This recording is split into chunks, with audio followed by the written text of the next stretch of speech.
Victoria Nuland es la subsecretaria de Estado para Asuntos Políticos de los Estados Unidos. Esta señora es la que encabeza esa delegación que ha viajado desde la potencia del norte hacia El Salvador para hablar con Nayib Bukele. En concreto, la misión de la señora Nuland es decir, piense bien lo que está haciendo. No se vaya a meter en más problemas de los que ya está, señor Nayib Bukele. Es un poco la misión que tiene la señora Nuland, ¿sí?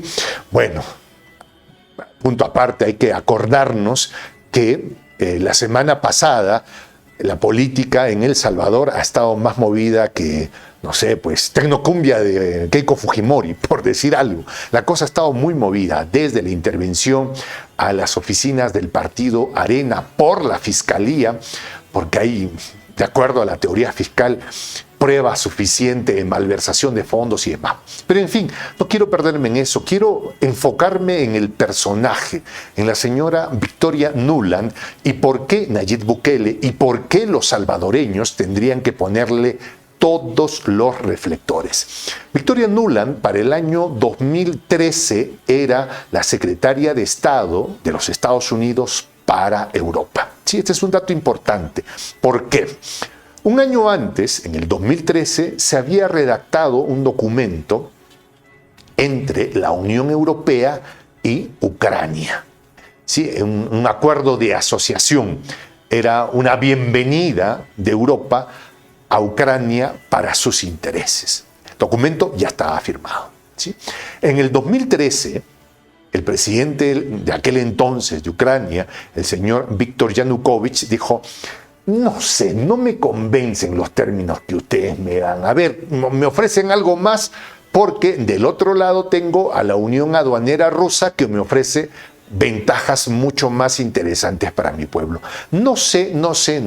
Creo que, de hecho, no la pienso firmar. No voy a firmar el acuerdo de asociación. Victoria Nuland fue muy dura, por utilizar un término.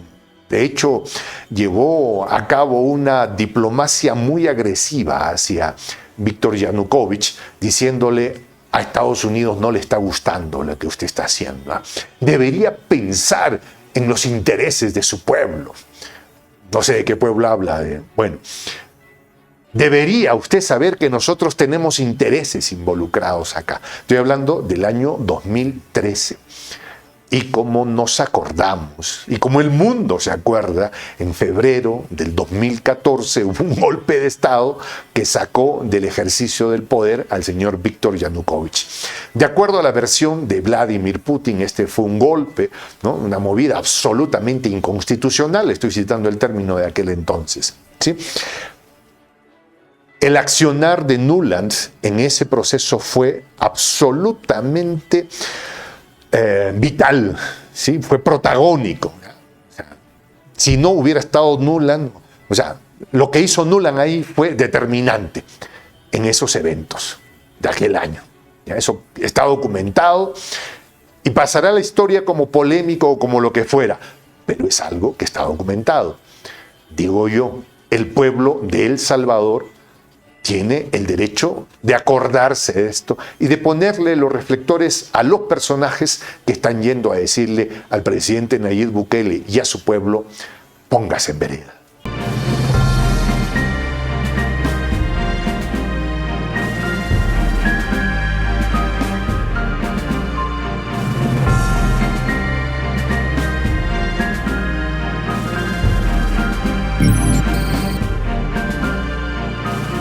Voz de la Patria Grande. Victoria Nuland, la subsecretaria de Estado para la Casa Blanca, hizo acto de presencia durante la semana en El Salvador. Su objetivo: dejar en claro la mirada de la administración de Joe Biden sobre el momento político que vive el país centroamericano de la mano de Nayib Bukele. Nuland, tras reunirse con Bukele, dejó una serie de mensajes para la prensa salvadoreña, todos y cada uno de ellos dirigidos al gobierno. Respeten la separación de poderes, fue el llamado de Nuland. Pero, ¿deberíamos pasar por alto su breve discurso? Todo lo contrario. Entremos en contexto y viajemos al 2013. Nuland se desempeñaba en aquel entonces como asistente secretaria de Estado de Washington para Europa y Euroasia. El cierre de ese año anticipaba tensiones entre Ucrania y la Unión Europea. El mandatario ucraniano de aquel entonces, Víktor Yanukovych, se enfrentaba a la oposición y la mirada incrédula del bloque europeo, con la vigilancia de la potencia del norte. El motivo, su negativa para firmar el acuerdo de asociación y, por el contrario, su intención de unirse a la Unión Aduanera de Rusia. Nuland, convencida de persuadir a Yanukovych, pidió reunirse con él de inmediato. Hemos invertido más de $5.000 millones para trabajar en las aspiraciones de Ucrania con Europa, dijo sin reparo durante la Conferencia Internacional de Negocios organizada por ambas naciones. Le he dejado claro a Yanukovych que necesitamos medidas inmediatas, dijo jactándose la enviada de la potencia del norte. Lo que no había contado Nuland es que se reunió con el aspirante a primer ministro Arseniy Yatsenyuk, a la par de los senadores Joe McCain y Chris Murphy, quienes ofrecieron su apoyo a la oposición de la extrema derecha. El estallido social en Kiev ya era un hecho. Incluso Yanukovych, muy tarde por cierto, advirtió que algunos elementos extranjeros estaban detrás de las protestas contra su idea de acercarse al gobierno ruso. Enero del 2014, el derrocamiento de Yanukovych se encontraba en la puerta del horno. Victoria Nuland viajaba a Kiev para reunirse con líderes de la oposición, funcionarios de gobierno, la sociedad civil y, por supuesto, líderes empresariales. Según comunicaba el Departamento de Estado estadounidense, trabajaría en promover la adopción de un nuevo gobierno, apoyándose en las tensiones en las calles. Sin embargo, en febrero de ese año saldría a la luz un escandaloso audio de Victoria Nuland, en la que coordinaba junto al embajador de los Estados Unidos en Ucrania, Geoffrey Pyatt, las acciones post-derrocamiento de Yanukovych. Las revueltas en las calles continuaban, mientras los ministros de Asuntos Exteriores acordaron adoptar sanciones contra Ucrania, incluyendo prohibición de visados y congelación de activos. El Parlamento ucraniano exigió la inmediata dimisión de Yanukovych. Él se negó. Una hora después, y cual relámpago, la mayoría parlamentaria votó para derrocarlo. Yanukovych se marcharía de Kiev por temor a que atenten contra su vida. Vladimir Putin catalogó esta decisión del Parlamento como inconstitucional. Y Joe Biden, vicepresidente estadounidense en aquel entonces, extendería sus felicitaciones al recién instalado primer ministro ucraniano, Arseniy Yatsenyuk, reafirmando el apoyo de Washington a Ucrania. Buen chico, Arseniy, buen chico, fueron las palabras de Biden. Victoria Nuland hizo del conflicto de Ucrania un negocio familiar. Esta afirmación la hace el periodista Robert Perry del Consorcio de Periodistas Independientes, que hizo una investigación sobre el tema. ¿Y por qué digo familiar? ¿O por qué dijo familiar el periodista Perry? Porque Nuland jugó en pared con su esposo, el periodista Robert Kagan, historiador, periodista, que publica en medios extremadamente influyentes, poderosos, ¿sí?, en las que permanentemente vendió la necesidad del golpe de Estado. Promovió la idea porque había que vender armas, dice Perry, porque había que comprometer o había oportunidad de comprometer intereses de corporaciones. Y empujaron el golpe hasta que este se dio en febrero del 2014. De acuerdo a Perry, el golpe de Estado contra Yanukovych no hubiera sido posible si es que no se hubiese implicado al punto como lo hizo la señora Nuland.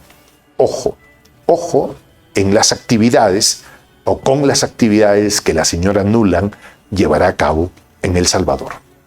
Sería genial que la ONU ayudase a solucionar la crisis en Ucrania. ¿La Unión Europea? ¿Qué nos importa lo que piensen? Palabras más, palabras menos, fue lo que dijo Victoria Nuland durante su conversación telefónica filtrada en febrero del 2014. Una conversación en la que incluso se calculaba sobre quién debía asumir el cargo que dejaría Yanukovych ante tanta presión. Los años han pasado, pero el rol de Nuland, en lo que a todas luces fue un golpe, sigue generando suspicacias. Robert Parry, quien fue fundador del Consorcio para el Periodismo Independiente y que dejó este mundo en el 2018, habló en el 2015 sobre los sucesos de Ucrania y la participación de Nuland. De hecho, involucró a su esposo, el periodista e historiador estadounidense Robert Kagan. Nuland convirtió el conflicto de Ucrania en un negocio familiar, señaló Perry.